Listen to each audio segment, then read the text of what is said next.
taking. Lots of questions for him. Joining me now, Democratic Congressman David Cicilline. He's a member of the House Foreign Affairs and Judiciary Committees, very much involved in these investigations. Thanks very much for joining us. My pleasure. I want to ask you about the president's comment there, because I'm sure you do not agree with him that these investigations are flawed or unnecessary.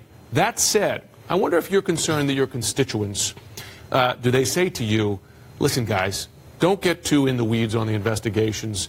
Bring something home to me. Work on infrastructure, work on drug prices. Are you hearing any of that kind of impatience? Well, I mean, what we're hearing is, Democrats ran on a very specific agenda to drive down the cost of health care, particularly prescription drugs, to raise family incomes by investing in rebuilding the infrastructure of our country with a bold infrastructure plan. And the president mentioned that. And taking on the pervasive corruption in Washington and reducing the influence of money in our political system. We're going to deliver on those promises. We can do that, and we should do that. At the same time, we have a responsibility to do our constitutionally required oversight that requires investigations and hearings. It was sort of shocking to hear the President of the United States use this moment in the State of the Union to deliver an address to the people of this country and to talk about, don't do investigations. Yeah. It was very peculiar. It is not going to dissuade Democrats from doing what we're required to do.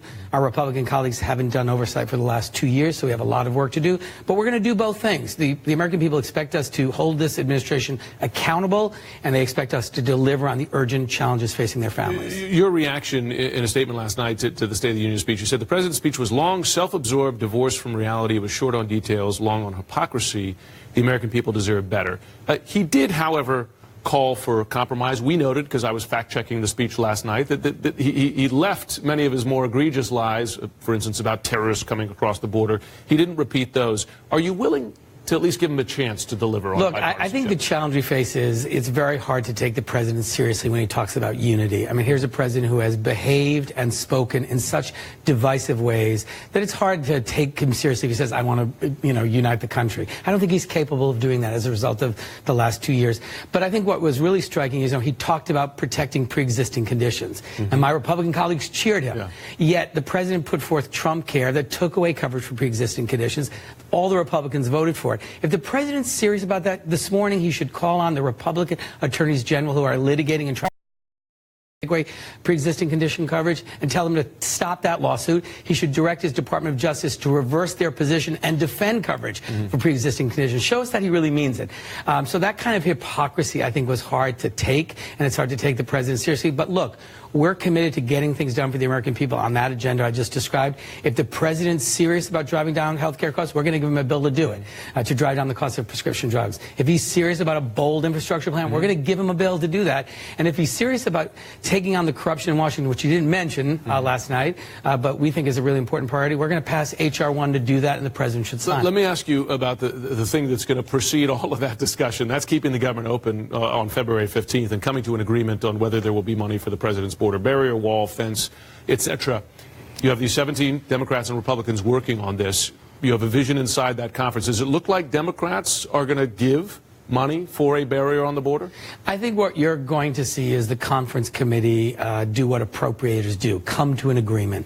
Democrats have always supported border security. We think it's important to use taxpayer money in a wise way that actually achieves the objective. So there will be investments in rebuilding the infrastructure at the ports of entry where most of the drugs come into this country, making sure we're filling 2,000 Border Patrol positions which are unfilled. Why? Because we can't retain folks because of the quality of infrastructure at these facilities, making sure we're using satellites and drones. And I'm sure it will include some fencing, some barrier, maybe a repair to some existing wall. There already is 700 miles of wall. So I think it will be a combination that will actually achieve the objective. I hope the president will sort of stay out of the way, let the appropriators do their work. I think if he does, they'll reach an agreement that will keep the government open. Let me ask you this, though, because you know that a lot of folks in the Democratic caucus, both up on the Hill, but also Democratic voters, they don't see the necessity for the wall. What are Republicans offering in return? And if you give money, a couple billion, whatever the figure is for the wall, will your constituents say, well, you caved to the president here and didn't get anything back? No, I think, look, it's a myth to think that Democratic voters or Democratic members of Congress don't support border security. We do, and we always understood that that meant making investments in securing the border. You could have that, could you not, and say demand permanent protection for Dreamers? Look, I think we are going to have a comprehensive immigration bill, and we're going to protect Dreamers, and we're going to do that. I don't think it's appropriate to do it in the context of this negotiation. This is about one specific issue, securing the borders for a limited purpose. We have a limited period of time to do it before February 15th. But there is no question Democrats are going to move forward on fixing our broken immigration system, taking care of our Dreamers, taking care of those with temporary protective status.